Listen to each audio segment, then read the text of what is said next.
yango moni libango Jean-Pierre Bemba nani bakalingi bango lokwa na Mosaka Jean-Pierre Bemba na Katumbi bakalinga ko akasaka ondire union sacrée za ya Félix Tshisekedi ngane ya Kabila tango ba ina calendrier de charge za moyibi babite ya Kabila mtado renyi ndio moni ko kima wana to ya rien Mende so ko Mende d'abord c'était un ancien rebelle bango baboseli ke Mende asala ka rébellion lelo Mende akoli malamu Mendo bango babundisa la limeti wana kata courant akata ba réseau Mendo abotola diama ya bato Mendo avec kofinga bato tongo medi pour aller loin ngako mutu malamu poza na Félix mais yango na moni seke mboko ezala bato ba kolanda te mama basi bazala saisonné parce que Félix azobosa na ke azuba ba seigneur de guerre nyonso ayena bango na kati ya union sacrée ba matali kolote ba seigneur de guerre nyonso tout ayena bango na union sacrée yebisanga siko ba komata wa ba kokende wapi parce que ba nyonso basala rébellion Jean-Pierre Bemba rebelle Jean-Pierre Bemba na Moïse Katumbi bakanisa ko ndire soki basali ndenge wana ba trahir mamususu Fayulu or que ba rendre plus populaire plus fort bango baye o muso alingaza la premier ministre o muso alingaza la président ya parlement mais non eza likamba distribution ya poste tete ezalaki nde likambo idée ya lukuta o union sacrée po basangana baye baneni bakoki kotufe bandeko mususu entre autres photos za na vérité Martin Fayulu na Muzitu mais nzamba confondre bango union sacrée o esangisi mbwisa nyamwisi o esangisi Roger Lumbala malgré ça wazari déjà na tribunal azoli ambalao esangisi tous les seigneurs de guerre pour aboutir lelo koniti sikolo komoko lingolo lelo finalité na ngo yango wana pona kolakisa peuple congolais que bo s'attendre na rien na bandeko wana bazonga na bango te moi je crois que Fayulu na Muzitu ba continuer nzela na bango parce que tous c'est la batora bazana solution ba kopesa te bazonga wapi basi balakisi position na bango ke balingi na bango peuple te bango bazana besoin ba poste soki basiriki kuna basiriki po poste na bango ba calendrier de charge na bango ba respecter te soki ba respectaki est-ce que balinga ba ya kozonga oya tambola kana bila ba kanu bazo baluka wana faza la maçon osangisi bango nyonso mona ka bademba papa na yo lemba baba ndeko ba Eliezer tout consort moni ba dans soit ba député ce sont des maçons des pêcheurs des voleurs parce que ba biro la député te yeso ba benga na ene ngona po azoka l'inacceptable ayebisa biso na chèque blanche ora mbongo azoka dawa afaya ko senga mbongo gouvernement congolais fatu na l'inacceptable o yazwaka acha mbongo wana wapi chèque blanche yazwaka wapi lelo zo senga kabila mbongo muto alobaki na 2006 que soki to bimi akoboma bato na kisala boyebi ndenga za tata batela mwana ezaki Jean-Pierre Bemba te mutu ale ba pigment ebele kuna na mbandaka na gemena ba pigment bazoluka ye na commission anthropophage yete aya kosenga mbongo il faut azwa n'échec bapesaki wana ani esili ye kuta face terre pour pouvoir kanga ebe na rapport mapi parce que ye incarnation na eza mbongo eza moyibi MNC eza parti ya ba rebelle baboma ba congolais Rachidi azaki déjà neutralisé na mabele na likolo beteke sasi mais dit qu'appelle mutaye ko achever pourquoi sikoyo ayaki ko achever il faut te yebale pourquoi il acheva qui donc il faut pas réouvrir dossier ba quitter dit qu'appelle normal ba so siko coupable oya sala makambo wana nda kota prison ba ko gracier ete ko gracier mutaye ko loba makambo so salaki to longo ina biso ngo abima na ye te il y a un mort d'homme Félix il faut ba tu ba yeba pona nini kapena bimi bien mais pona nini kasi Rachidi akufa bi muzena na bomai c'est ce que nous voulons tolinga bimi c'est grâce présidentielle pona nini normalement il fallait pas payer ordre national de léopard 2 ba payer passeport diplomatique ezaka yete ba musicien nyo soto zomona bazo panza sango ya mineno bazana mboka ba comédie artiste oyo quand même ba sportif à grand niveau bazana droit kozana passeport de service bapesi bango ordre national de léopard bapesi bango bengaka yango droit universel ya mboka na biso eza lokola nini ambassadeur de la paix comme c'est kosala ye bien atambusa mboka na biso partout batambusa mboka na biso na badomaine nyonso tu ye Félix azuka bamiyibi moko otaki na bango Bruxelles basalaka eloko te bata babanki bacheke ake na bango kuna sikoyo azoyeba makambo ako kosala te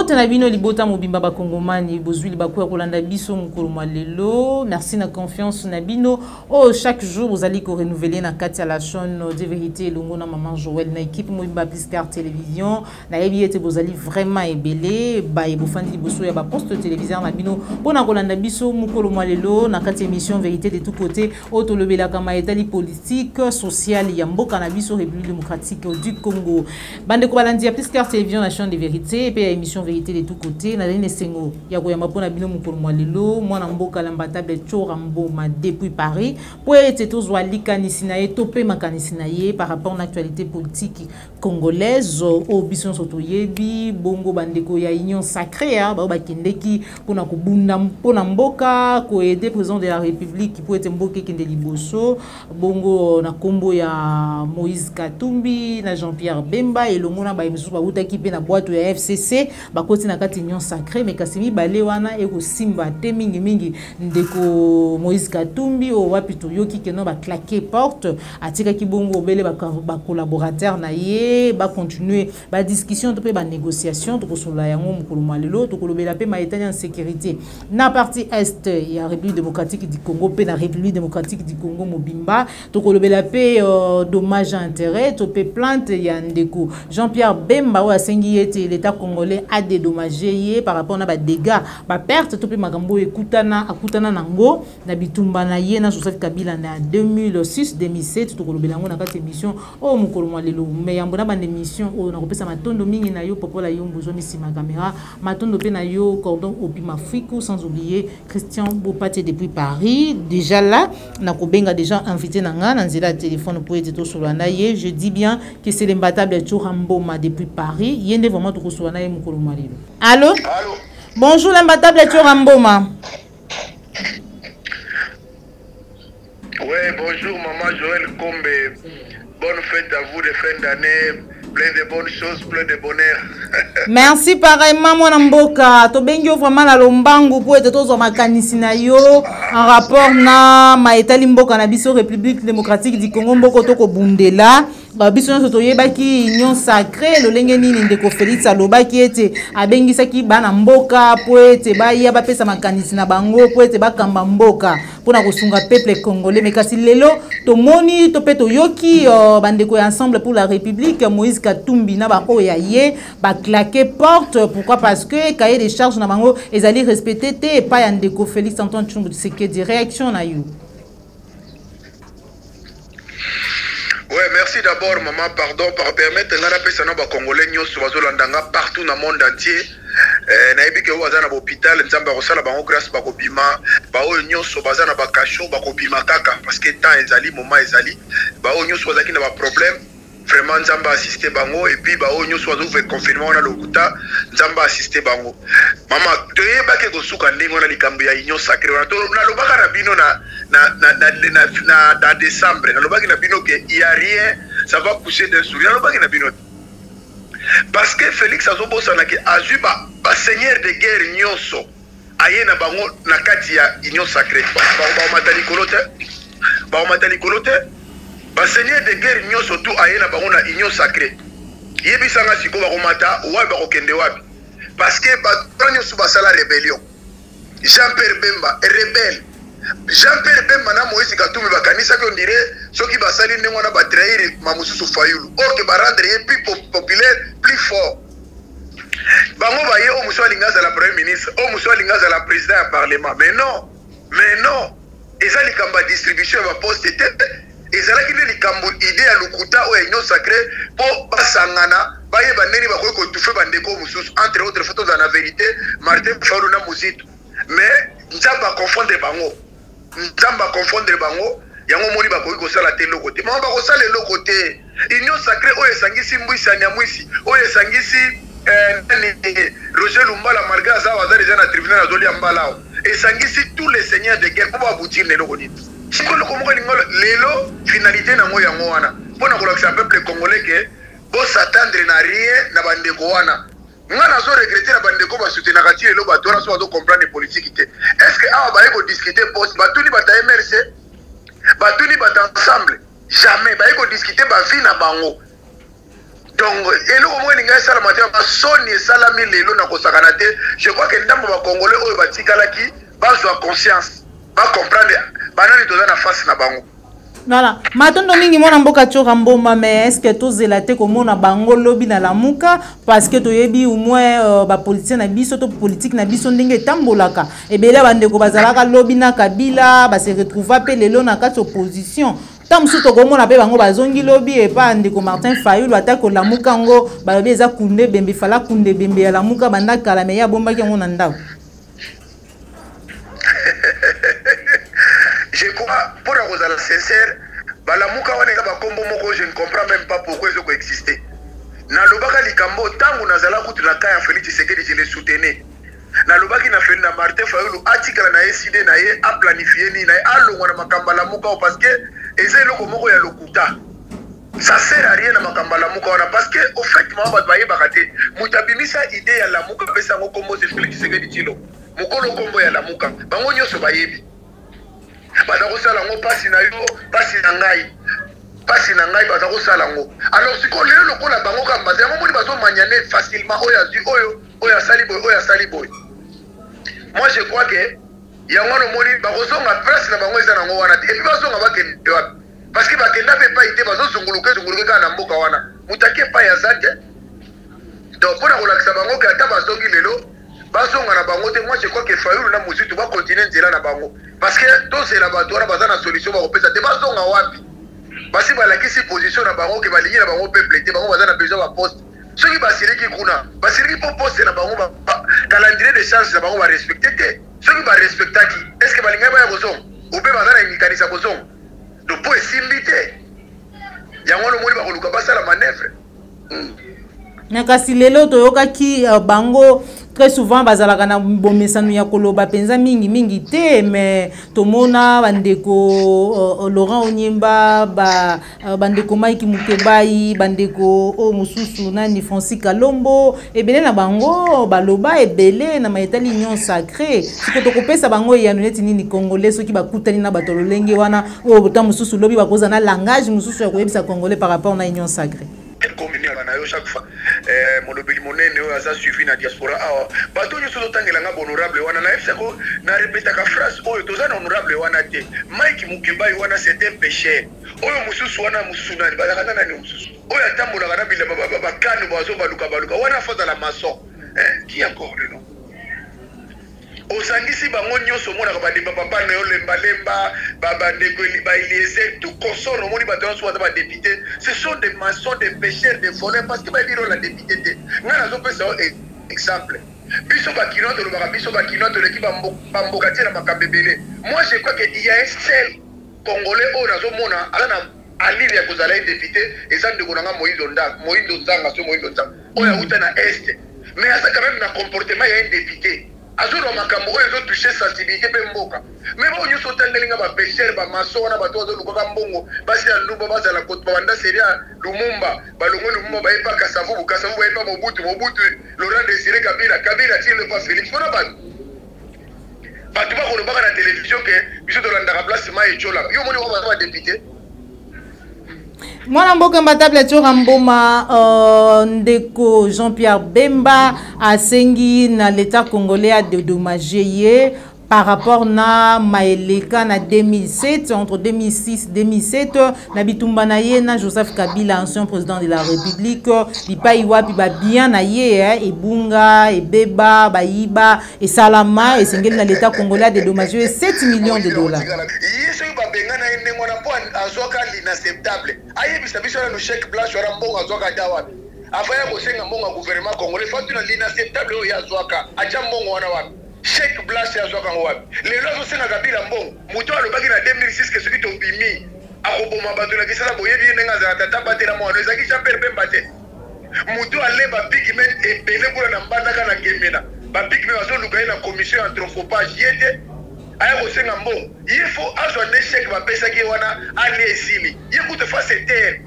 pour pouvoir kanga ebe na rapport mapinga mana bosalaki honorable moko olobaki nanga kombo na Francis Kalombo wana kuta za honorable te moyibi atikala kobotisa mwana Kester ao Kester Meneya basoka lokola azala avocat na suka nango acha mwana wana semi atikalao ye azoloba wana ye aza mutu akoloba te to Jean-Pierre Bemba face terre ye kuta akoloba te parce que ye incarnation na ye eza mbongo eza moyibi MNC eza parti ya barebele baboma bacongolais. Maman Joël comme faut bozalaka te ke Jean-Pierre Bemba ntango asala rebellion aboma ndeko ya Kabila te aboma ndeko ya Kabila te aboma kaka bacongolais. Ma oya boma ebele za ba congolais ba oya lia ba piki mais ce sont des congolais yengu ta ko senga mbongo te asa na sonité Jean-Pierre Bemba berana na ba patero kuma ko latero kwa shogunu ndemo na na sonité.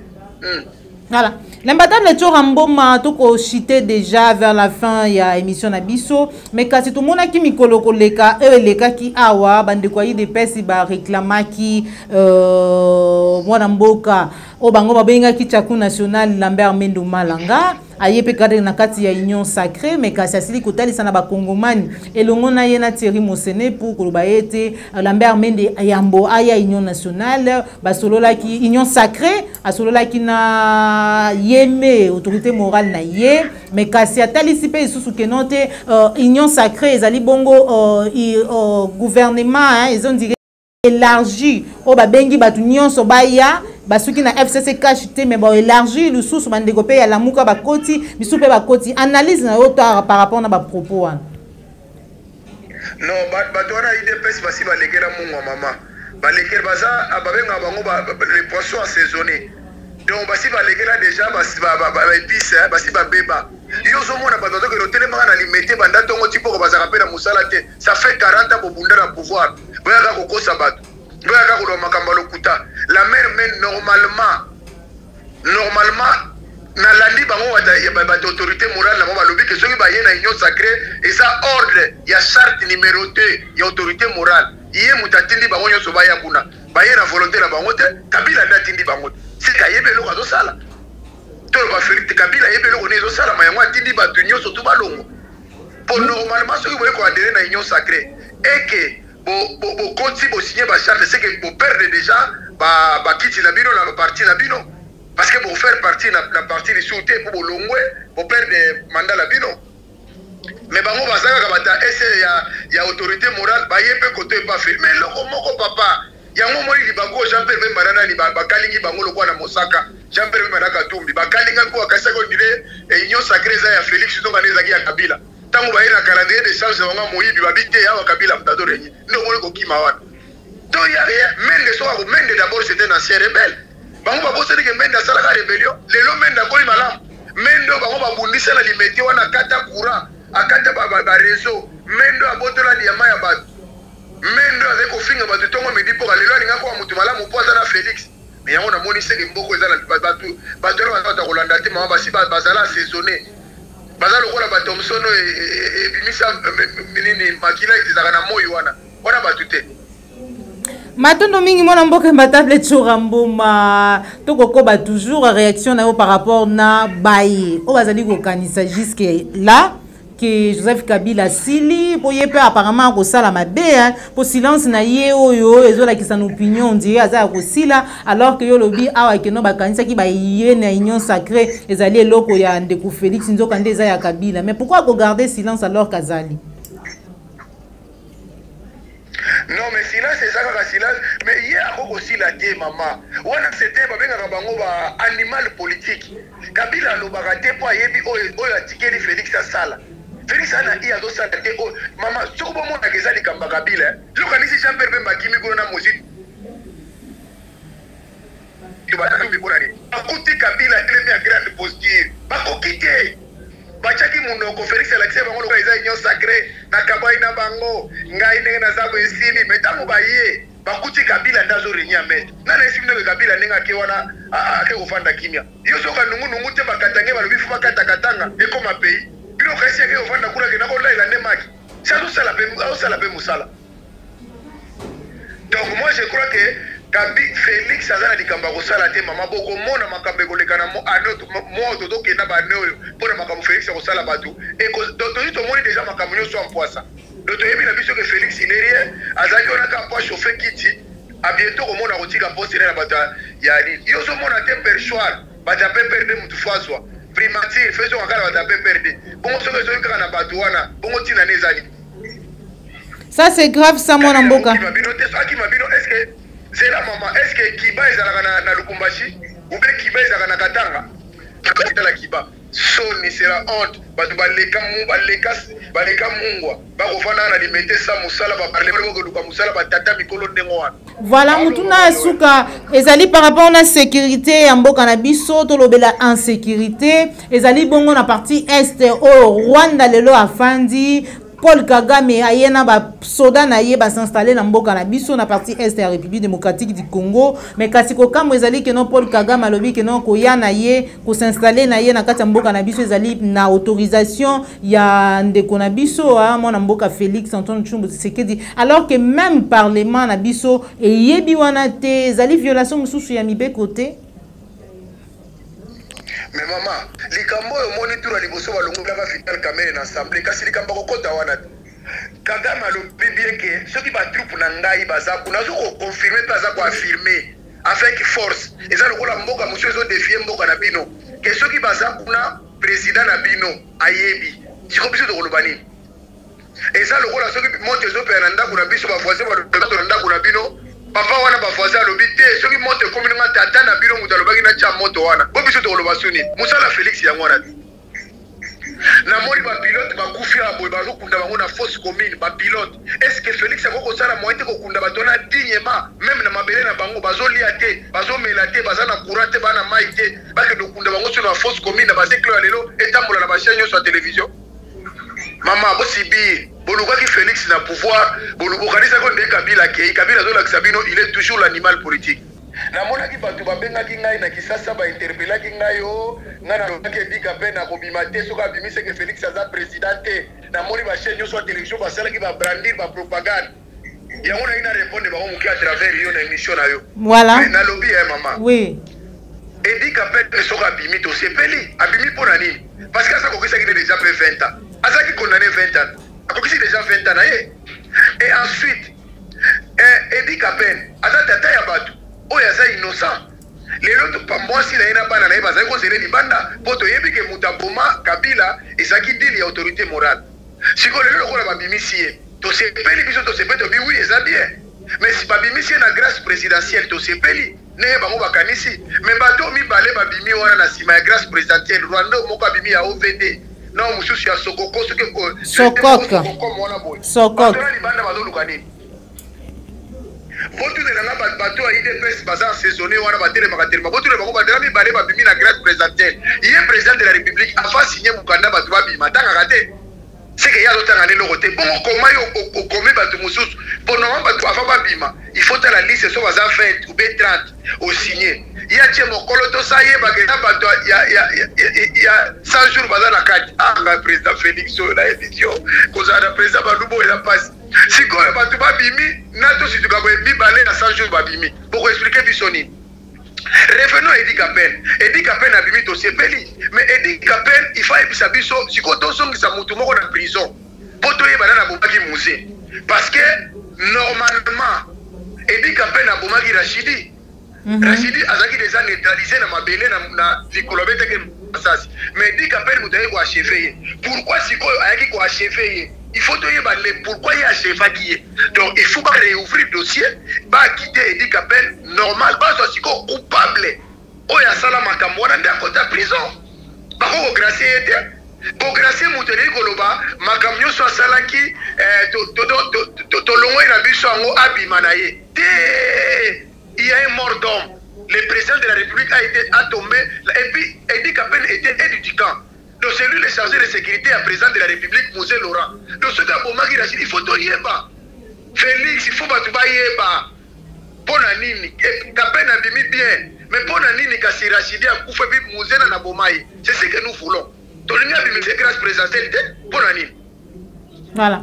Wana pona nini mwana mutuna ya mwana mboka imbattable Tshoramboma. To komi na suki émission na biso message na yo na ba congolais nyonso bazuli bakoya kolanda o mukolo mwalelo.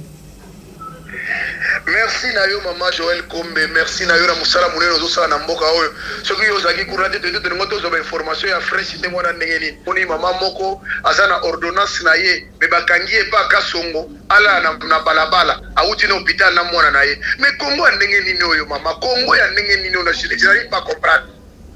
Couvre-feu ezana exception. Couvre-feu linga koloba soki mutu azana papier ezana justification. Bakanga ita na libanda. Ba accompagnaka ye ou bien aleki akei mama wana azana mwana na ye auti hôpital azana ordonnance certifiée par le médecin bolali se libanda siko na bitini tozala taba po Félix yebi makambo ndenge eleka bo pesi batu no papier te ozolakisa ke bakoko tambola po obliga batu musu bazana droit ya kotambola na butu batu basalaka na ba charge na libongo bato basalaka na boulangerie ba mapa il y a des mains d'œuvre ya butu mais faut pesa ngo pas que osala musala mais moka nini oyo merci mingi na bandeko na nga ba congolais nyoso balandi ngai de partout oyo ndeko na bino l'imbattable Chura Mboma depuis Paris kama ndeko na ngai muke ndeko na ngai oyo ilunga makabu oyo bimi champion na pesi mbote place azali ya boxeur parce que azali ndeko na biso petit na biso atomboli sou pendele makasi na niveau ya boxe na lourd léger mais ngala zo senga da éviter kwa za mulu bakana nga yango zo sibir ba passion so ko zali mulu ba mbujima ile ko ba Félix balinga ba pesa yo azango besoin normalement il fallait pas pesa ye ordre national de léopard 2 ba pesier passeport diplomatique ezaka yete même ba musicien nyo soto zo mona bazo panza sango ya mineno bazana mboka ba comédie artiste oyo même ba sportif à grand niveau bazana droit kozana passeport de service ba pesi bango ordre national de léopard ba pesi bango benga kango droit universel ya mboka na biso za lokola nini ambassadeur de la paix comme c'est que ça là yé bien atambusa mboka na biso partout batambusa mboka na biso na ba domaine nyoso tout ndi Félix azuka ba miyibi moko utaki na bango Bruxelles basala ke lokote bataba banki ba chèque akena bango kuna siko na zilo makamba ko sala te. Merci mingi na bandeko na ba congolais na lingi bino mingi tozo continuer toujours. Merci na yo Maman Joël Kombe l'international musala malamu matondo mingi le matable Chura Mboma ndi tukabwani awa ezalaki bongo bandeko balandi ya Pliscar télévision le matable Chura Mboma depuis Paris oyo vraiment tozwa kilikanisi ya kosola na ye mukolo mwa lelo par rapport na actualité politique ya mboka na biso République démocratique du Congo ezali ko faire couler beaucoup donc et salut matondo na yo popola yo mbozo makisima caméra matondo na cordon opi mafiku matondo na yo Christian Bopati les référendums autorité morale matondo na bakongomani nyonso baye bazwaki libaku ya kolanda biso mukolo mwa lelo Congo na motema tolinga Congo koleka nyonso tobunda pona Congo totika trahison totika égoïsme totika nyonso ezali kotombola mboka na biso te pourquoi parce que esengeli tobunda pona mboka na biso mboka